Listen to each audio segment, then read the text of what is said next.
Dia atau Dia bab 84 menjelaskan ke Pak Ijo. Ketika Siti dan Bobby telah sampai di apartemen, ketika itu Bobby segera menghubungi neneknya, memberitahukan kabar bahagia itu kepada wanita sepuh itu, dan itu membuat nenek senang. Dan juga banyak nasihat yang diberikan nenek dan mereka mendengarkan itu. Aku sekarang pergi, kamu di sini saja, jangan banyak gerak, larang Bobby. Iya Bobby, aku akan duduk di sini sampai kamu pulang. Bobby mengecup perut Siti, lalu mengecup pucuk kepala istrinya. Tidak ada penolakan dari Siti. Dia belum mengerti dengan perasaannya, tapi menurutnya jodohnya adalah Bobby. Jadi untuk apa dia menolak lagi? Karena tidak akan ada gunanya. Dia telah dipersatukan dengan Dia telah dipersatukan dengan Bobby melalui janin yang ada di dalam rahimnya. Ketika Bobby telah beranjak, kala itu ponselnya berdering. Tertera nomor Kiara di layar ponselnya. Bobby melirik ke arah istrinya. Begitupun sebaliknya. Halo Kiara. Ucapan Bobby membuat Siti terbelalak. Jangan lupa acara nanti malam. Maaf Kiara, aku tidak bisa. Katakan kepada nenek kalau aku tidak bisa menghadiri acara makan malam itu. Siti masih mendengarkan, tapi dia lega karena suaminya telah menolak undangan itu. Tapi kenapa? Nenek sudah masak banyak malam ini. Istriku sedang hamil. Dia sedang mengalami mual hebat. Aku tidak bisa meninggalkannya seorang diri di sini. Mendengar itu membuat Siti tersenyum senang. Dia belum merasakan namanya mual, tapi suaminya sedang mengada-ngada, mengatakan dia mual hebat. Pembohong hebat, batin Siti. Kiara yang ada di ujung sana langsung lemas. Kehadirannya ke negara itu karena orang tua Bobby, yang mengatakan jika Bobby masih jomblo. Mungkin kamu bisa membawa istrimu. Aku juga ingin melihat istrimu, saut Kiara yang berpikir jika Bobby sedang membohonginya. Tidak bisa, istriku tidak bisa keluar dari rumah. Istriku harus selalu berada di rumah. Maaf Kiara, aku harus menutup panggilan ini. Bobby segera menutup panggilan itu, lalu menatap istrinya yang sedang menatapnya tak berkedip. Kiara mengundangku makan malam, jelasnya. Tanpa harus diminta, dia harus menjelaskan ke istrinya, agar tidak timbul salah paham di hubungan mereka. Ya sudah pergi, Bobby langsung mengerutkan dahinya. Dia berpikir, jika istrinya akan setuju dengan penolakan yang baru saja dilakukannya. Tapi Siti malah menyuruhnya pergi. Tidak, aku tidak akan pergi. Aku tidak mau meninggalkanmu di sini. Oh, baguslah kalau begitu. Siti tersenyum senang. Kenapa kamu tertawa? Aku tadi hanya mengetesmu. Selamat, kamu lulus. Siti memberikan 2 jempol ke suaminya. Aku pergi ya, ujar Bobby dan mengecup kembali perut istrinya. Lalu kali ini dia mengecup bibir Siti. Seketika itu, Siti terbelalak. Begitupun Bobby yang tidak sadar jika dia mengecup istrinya tanpa meminta izin. Lagi, rengek Siti, lalu mengalungkan kedua tangannya ke leher Bobby, dan mereka saling berciuman cukup panjang. Bobby, aku mau, bisik Siti di sela-sela ciuman itu. Dia sudah cukup lama tidak melakukan. Mendengar itu bukan membuat Bobby semangat, tapi dia buru-buru mengakhiri ciuman itu. Loh, Siti bingung. Tunda dulu, tolak Bobby. Apanya? Siti masih bingung. Mainnya tunda dulu. Dia tahu bagaimana jagonya Siti dalam berhubungan, yang tidak bisa melakukan hanya sekali dalam semalam. Siti bisa minta berkali-kali. Aku maunya sekarang, rengek Siti lagi, sembari mengerucutkan bibirnya.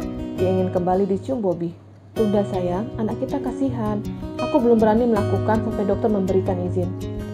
Apa setiap berhubungan? Kita harus menanyakan ke dokter, tanya Siti bingung pin on. Bukan itu, kita harus konsultasikan dulu ke dokter. Jangan sampai ketika kita berhubungan malah membahayakan anak kita. Aku tidak mau terjadi sesuatu dengan anak kita. Siti menganggukkan kepalanya. Dia setuju dengan ucapan suaminya. Aku pergi ya. Bobby mengecup perut istrinya. Bobby? Langkah Bobby terhenti. Lalu dia berbalik menatap istrinya yang sedang duduk di sofa. Jika ada lomba mengecup perut, kamu juara 1. Siti tersenyum lucu. Bobby tersenyum, lalu melambaikan tangannya dan berlalu menuju supermarket untuk membeli keperluan istri dan juga calon bayi mereka. Siti mengambil ponselnya dari dalam tas. Habis daya, gumamnya, lalu mulai mengisi daya. Sembari menunggu baterai ponsel penuh, Siti menonton siaran yang ada di televisi. Lalu ketika 10 menit, dia menyalakan ponselnya yang masih terhubung dengan listrik. Ponselnya langsung berdering cukup banyak. Siti mengambil ponselnya, lalu melihat pesan yang masuk, dan yang paling banyak adalah pesan dari Pak Ijo. Siti, kamu di mana? Baca Siti. Hubungi Mas segera. Baca Siti lagi, dan banyak pesan lagi yang dikirim Pak Ijo. Siti langsung menghubungi nomor Pak Ijo, yang kala itu sedang duduk di beranda depan. Wajahnya berbinar ketika melihat layar ponselnya tertera nama Siti. Siti, sahutnya senang. Dari mana saja kamu? Mas mengkhawatirkanmu. Mas, ada yang ingin aku bicarakan, ujar Siti mengacuhkan pertanyaan Pak Ijo yang tadi. Mas juga? Ya sudah mas dulu. Masalah perceraian kamu dengan Bobby bagaimana? Siti langsung terdiam. Dia telah memberikan harapan untuk Pak Ijo. Apa sudah kamu urus? Karena di kampung sedang bising. Apa maksudnya? Tanya Siti balik. Ibumu dan ibu mas bertengkar. Karena apa?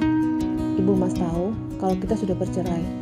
Dan ibu berpikir jika perceraian kita karena kamu selingkuh. Lalu apa mas jawab? Pertanyaan dari Siti membuat Pak Ijo diam. Mas belum bisa mengatakan yang sebenarnya. Kita akan kembali rujuk. Jadi untuk apa mas jelaskan? Siti mengembuskan napasnya dengan kasar. Mas, mengenai perceraianku dengan Bobby, sepertinya tidak akan terjadi. Kenapa? Apa Bobby tidak mau menceraikanmu? Tebak Pak Ijo. Bobby mau mengabulkan permintaanku. Ya sudah, tunggu apa lagi? Minta dia memberikan talak 3 kepadamu, saut Pak Ijo yang sudah tak sabar rujuk kembali dengan Siti. Mas, kami tidak bisa dipisahkan. Apa maksudmu? Pak Ijo mendengarkan itu mulai tak tenang. Aku hamil.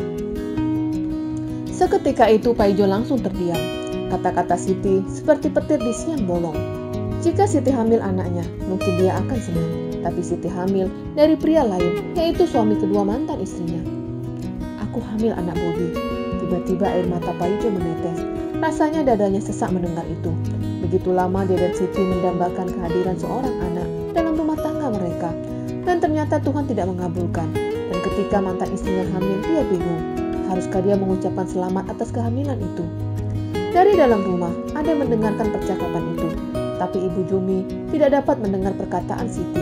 Hanya suara anaknya yang didengarnya. Aku mengandung mas. Jadi lupakan tentang itu. Maaf, aku tidak bisa kembali dengan mas. Anakku membutuhkan bapaknya. Selamat tinggal mas.